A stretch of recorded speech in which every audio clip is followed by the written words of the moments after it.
You love coffee. Does it love you? Do you love the aroma of freshly brewed coffee in the morning? Does it give you that kick to start your day? Well, you're not alone. Millions of people around the world can't function without their daily dose of caffeine. Coffee is one of the most popular beverages globally and has an incredible history dating back centuries. However, while we all enjoy a good cup of coffee, how much do we know about its effects on our bodies? In this blog post, we'll explore both the pros and cons of coffee consumption, how much is too much, signs that you may be addicted to coffee, ways to overcome acidity issues and more. So grab a cup of joe and let's dive into whether or not your love for coffee loves you back. The history of coffee. The history of coffee dates back to 9th century Ethiopia, where legend has it that a shepherd named Kaldi discovered the effects of coffee on his goats. The beans were said to have been brought from Ethiopia to Yemen in the 15th century, and from there spread across the Arab world. Coffee houses were established in cities such as Cairo, Mecca, and Istanbul as early as the 16th century. In Europe, coffee became popular during the late 17th century when coffee houses sprouted up throughout England and France. In America, coffee was not widely consumed until after the Boston Tea Party in 1773 when colonists switched to drinking tea. Coffee quickly replaced tea as America's favorite beverage.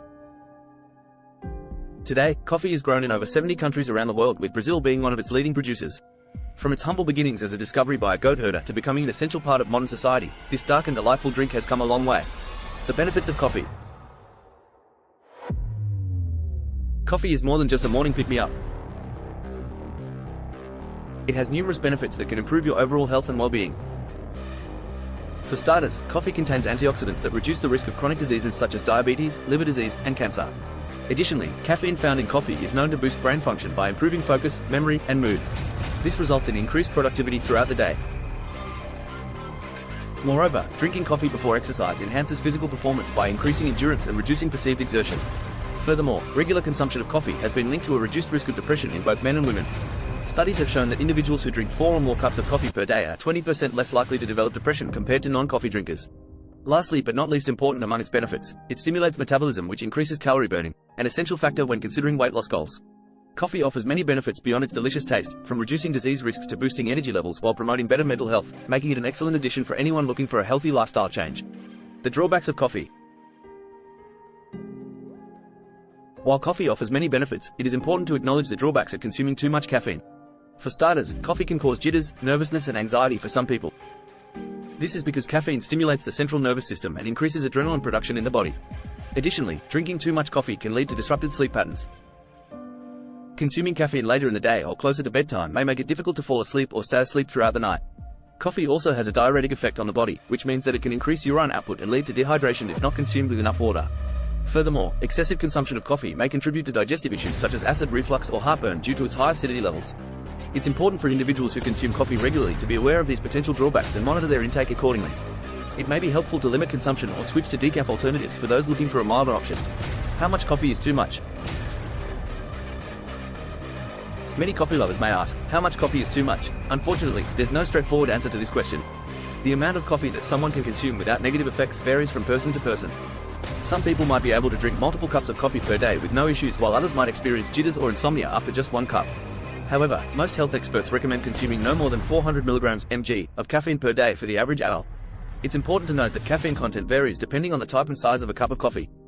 A standard cup contains about 95 mg of caffeine, but some specialty drinks can have up to 500 mg in one serving. If you're experiencing negative side effects from your current intake level, it's best to gradually reduce the amount over time rather than quitting cold turkey. Also consider switching to decaf or other low-caffeine alternatives if you find yourself regularly exceeding safe levels. In general, moderation is key when it comes down how much coffee is too much. Keep an eye on your intake and listen closely to what your body tells you. How to tell if you're addicted to coffee. Are you wondering if you're addicted to coffee or just simply love it? Here are some signs that may indicate that your relationship with coffee has become a dependency. Firstly, if you wake up in the morning and feel like you can't function without having a cup of coffee, then this could be an indication of addiction. Another sign is when your daily intake exceeds more than 4 cups per day. If skipping your morning cup of joe leads to symptoms such as headaches, irritability, or fatigue throughout the day, this could also suggest that you have become dependent on caffeine. Moreover, do you find yourself drinking coffee at all hours of the day even when it affects your ability to fall asleep later on? Pay attention to how often and why you drink coffee. If it's mainly for its energizing effects rather than enjoying its taste and aroma, then there's a chance that caffeine has taken over as your primary motivation. Remember that everyone's relationship with caffeine is different. So take these signs into consideration, but don't worry too much about them either. How to wean yourself off coffee.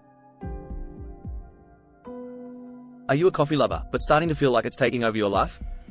Maybe you're experiencing jitters or anxiety, or perhaps you just want to cut back on caffeine. Whatever the reason may be, weaning off coffee can be tough. Here are some tips that might make the process a bit easier. Firstly, start by gradually decreasing your intake of coffee. Try switching 1 cup with decaf or a herbal tea. Once you get used to this change, decrease another cup until eventually eliminating all caffeinated beverages. It's also important to stay hydrated during this process, as dehydration can amplify any withdrawal symptoms such as headaches and fatigue. Drinking plenty of water throughout the day will help alleviate these symptoms. Replacing coffee with other enjoyable activities such as going for walks, reading books, or trying out new hobbies can also help ease any cravings for caffeine. Remember why you wanted to cut back on coffee in the first place and focus on the positive changes that come along with reducing caffeine intake, like improved sleep quality and reduced anxiety levels. Weaning off coffee is not an easy task, but can be done successfully with patience and determination. Overcoming coffee acidity. Overcoming coffee acidity. Coffee acidity is a term used to describe the sour or tangy taste that coffee can sometimes have. While some people enjoy this flavor profile, others find it unpleasant and even uncomfortable. If you fall into the latter category, don't worry, there are ways to overcome coffee acidity. One simple solution is to choose a low-acid coffee bean.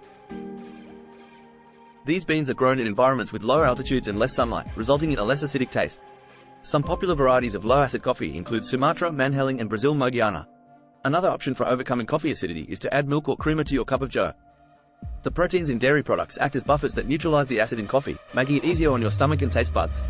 If you prefer black coffee but still want to reduce its acidity, consider cold brewing your java instead of using hot water. Cold brewing involves steeping ground beans in cold water for several hours or overnight before straining out any solids. This method produces a smoother, less bitter flavor with reduced acid levels. If you're willing to make an investment for better tasting and healthier coffee drinking experience, invest in an alkaline water filter pitcher which adjusts the pH level of ordinary tap water into more alkaline state, thereby creating less acidic environment when mixed with acidic substances like caffeine. By taking these steps towards reducing acidity levels in your daily cup of joe routine, whether choosing lower acid beans or adding milk, creamer, cold brew methods, alkaline filtered water, you'll be able to enjoy all the benefits of caffeine without feeling discomfort from excess acidic tastes. Conclusion. Coffee can be a wonderful addition to your daily routine. It can boost your energy levels, improve mental focus, and even reduce the risk of certain diseases. However, it is important to consume it in moderation and pay attention to how your body reacts to it. If you experience negative effects such as jitters or digestive issues, consider cutting back on your consumption or switching to decaf. And if you feel like you may be addicted or struggling with caffeine dependence, don't hesitate to seek professional help. When enjoyed in moderation and coupled with a healthy lifestyle, coffee can offer numerous benefits without major drawbacks. So go ahead and enjoy that cup of joe.